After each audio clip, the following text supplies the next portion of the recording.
প্রত্যেককে mock care for জবে স্বাগত। ইতিপূর্বে আমরা স্ট্যাটিক জিকের ভারতীয় জাতীয় বিষয়সমূহের উপর পার্ট 1-এ 15টি গুরুত্বপূর্ণ প্রশ্ন নিয়ে আলোচনা করেছি। আজকে পার্ট 2-এ আরও 15টি গুরুত্বপূর্ণ প্রশ্ন নিয়ে আলোচনা করব। প্রতিটি প্রশ্নের উত্তর তোমরা নিজেরা কমেন্ট করে জানাবে এবং শেষে 15টি প্রশ্নের মধ্যে তোমাদের স্কোর কত হচ্ছে তা অবশ্যই কমেন্ট করবে। তাহলে আজকে ক্লাসটি শুরু করা যাক। প্রশ্ন 16, জনগণ মন এর পূর্ণাঙ্গ সংস্করণে কয়টি স্তবক রয়েছে? অপশান এ 2টি, অপশান বি 4টি, অপশান সি 5টি, নাকি অপশান ডি 6টি? তাহলে সঠিক উত্তরটি তোমরা কমেন্ট করে জানাও, সময় 5 সেকেন্ড। আচ্ছা, তাহলে এখানে সঠিক উত্তরটি হয়ে যাচ্ছে অপশান সি, 5টি স্তবক রয়েছে। ঠিক আছে। আচ্ছা, প্রশ্ন 17, জাতীয় সঙ্গীতের আনুষ্ঠানিক পরিবেশনের আনুমানিক সময়কাল কত? Option A 48 second, option B 52 second, option C 55 second, নাকি অপশান ডি 60 সেকেন্ড? তাহলে যেটি সঠিক উত্তর হবে সেটি তোমরা কমেন্ট করে জানাও। আচ্ছা, তাহলে এখানে সঠিক উত্তরটি হয়ে যাচ্ছে অপশান বি 52 সেকেন্ড। ঠিক আছে। প্রশ্ন 18, জনগণ মন সর্বপ্রথম কোথায় গাওয়া হয়েছিল? অপশান এ কলকাতায় ভারতীয় জাতীয় কংগ্রেসের অধিবেশনে 1911 সাল, অপশান বি জালিয়ানওয়ালাবাগের প্রতিবাদে, অপশান সি ডান্ডি মার্চে, নাকি অপশান ডি ভারত ছাড়ো আন্দোলনে? তাহলে এখানে সঠিক উত্তরটি তোমরা কমেন্ট করে জানাও যে জনগণ মন সর্বপ্রথম কোথায় গাওয়া হয়েছিল। আচ্ছা, তাহলে এখানে সঠিক উত্তরটি হয়ে যাচ্ছে অপশান এ ভারতীয় জাতীয় কংগ্রেসের কলকাতা অধিবেশনে 1911 সাল। ঠিক আছে। আচ্ছা, প্রশ্ন 19, ভারতের জাতীয় সঙ্গীত নিচের কোনটির প্রশংসা করে? অপশান এ ভারতের বৈচিত্র্য এবং ঐক্য, অপশান বি ভারতীয় সেনাবাহিনী, অপশান সি ভারতের সংবিধান, নাকি অপশান ডি স্বাধীনতা সংগ্রামীদের? তাহলে এখানে সঠিক উত্তরটি তোমরা কমেন্ট করে জানাও, 5 সেকেন্ড সময়। আচ্ছা, তাহলে এখানে সঠিক উত্তরটি হয়ে যাচ্ছে অপশান এ ভারতের বৈচিত্র্য এবং ঐক্য।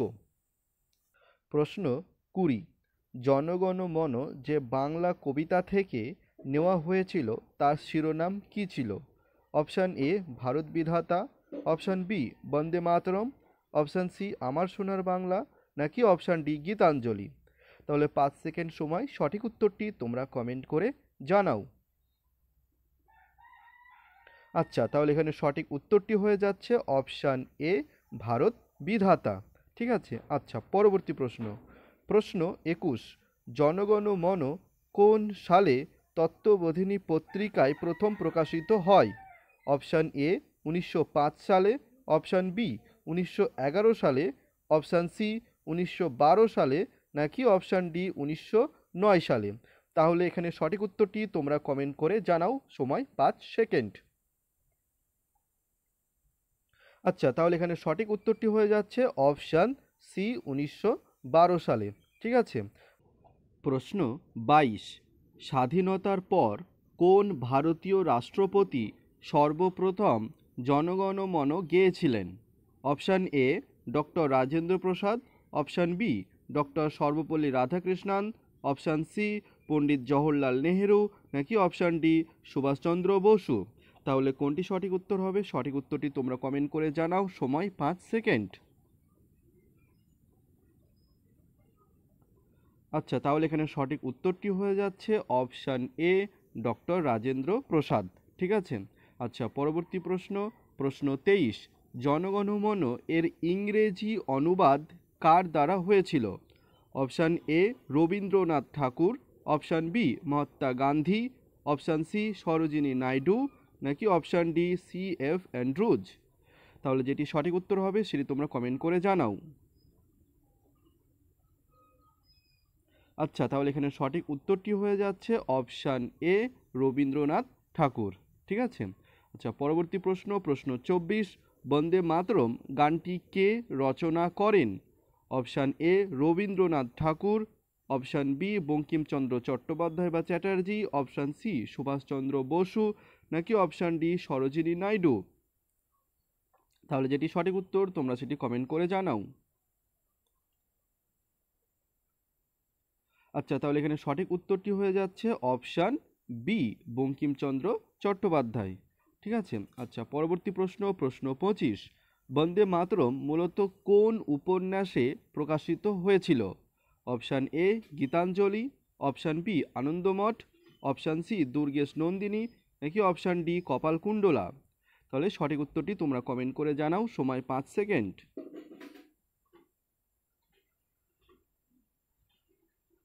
আচ্ছা, তাহলে এখানে সঠিক উত্তরটি হয়ে যাচ্ছে অপশান বি আনন্দমঠ। ঠিক আছে। প্রশ্ন 26, রাজনৈতিক প্রেক্ষাপটে বন্দে মাতরম প্রথম কবে গাওয়া হয়? অপশান এ 1886 খ্রিস্টাব্দে, অপশান বি 1896 খ্রিস্টাব্দে, অপশান সি 1905 খ্রিস্টাব্দে, নাকি অপশান ডি 1911 খ্রিস্টাব্দে? তাহলে যেটি সঠিক উত্তর হবে সেটি তোমরা কমেন্ট করে জানাও, সময় 5 সেকেন্ড।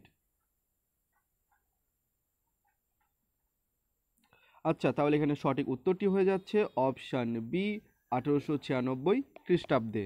ঠিক আছে। আচ্ছা, প্রশ্ন 27, 1896 সালের ভারতীয় জাতীয় কংগ্রেসের অধিবেশনে বন্দে মাতরম এর প্রথম গানের সুর কে সেট করেছিলেন? Option A Rabindranath Thakur, option B Dinanath Bhargava, option C Lala Lajpat রায়, নাকি অপশান ডি সুভাষচন্দ্র বসু? তাহলে কোনটি সঠিক উত্তর হবে? সঠিক উত্তরটি তোমরা কমেন্ট করে জানাও। আচ্ছা, তাহলে এখানে সঠিক উত্তরটি হয়ে যাচ্ছে অপশান এ রবীন্দ্রনাথ ঠাকুর। ঠিক আছে। আচ্ছা, পরবর্তী প্রশ্ন, প্রশ্ন 28, বন্দে মাতরম কে ইংরেজিতে অনুবাদ করেন? Option A Rabindranath Thakur, option B Aurobindo Ghosh, option C Sarojini Naidu, নাকি অপশান ডি বালগঙ্গাধর তিলক? তাহলে যেটি সঠিক উত্তর হবে সেটি তোমরা কমেন্ট করে জানাও। আচ্ছা, তাহলে এখানে সঠিক উত্তরটি হয়ে যাচ্ছে অপশান বি অরবিন্দ ঘোষ। পরবর্তী প্রশ্ন, প্রশ্ন 29, বন্দে মাতরম কোন সালে ভারতের জাতীয় গান হিসেবে গৃহীত হয়? অপশান এ 1947 সালে, অপশান বি 1945 সালে, অপশান সি 1940 সালে, নাকি অপশান ডি 1950 সালে? তাহলে কোনটি সঠিক উত্তর হবে? সঠিক উত্তরটি তোমরা কমেন্ট করে জানাও, সময় 5 সেকেন্ড। আচ্ছা, তাহলে এখানে সঠিক উত্তরটি হয়ে যাচ্ছে অপশান ডি 1950 সাল। ঠিক আছে। 1950 সালে বন্দে মাতরম গানটি ভারতের জাতীয় গান হিসাবে গৃহীত হয়। আচ্ছা, আজকের ক্লাসের লাস্ট কোশ্চেন, প্রশ্ন নাম্বার 30, কোন ভারতীয় প্রতীক 2010 সালে ভারতীয় রুপির সরকারি মুদ্রার প্রতীক হিসাবে গৃহীত হয়েছিল? তাহলে সঠিক উত্তরটি তোমরা কমেন্ট করে জানাও। আচ্ছা, এখানে সঠিক উত্তরটি তাহলে হয়ে যাচ্ছে অপশান এ। ঠিক আছে। তাহলে আজকের পর্বটি এখানেই শেষ করছি। 15-এর মধ্যে তোমাদের স্কোর কত হয়েছে তা অবশ্যই কমেন্ট করে জানাও, এবং পর্বটি হেল্পফুল মনে হলে অবশ্যই লাইক এবং কমেন্ট করবে আর প্রচুর পরিমাণে শেয়ার করবে। চ্যানেলে নতুন হলে সাবস্ক্রাইব করতে একেবারেই ভুলবে না, এবং বিগত বছরের কুইজে অংশগ্রহণ করার জন্য আমাদের টেলিগ্রাম চ্যানেল, তার লিঙ্ক আমি ডিসক্রিপশনে দিয়ে রাখছি, তোমরা সেখান থেকে যুক্ত হয়ে যেতে পারো।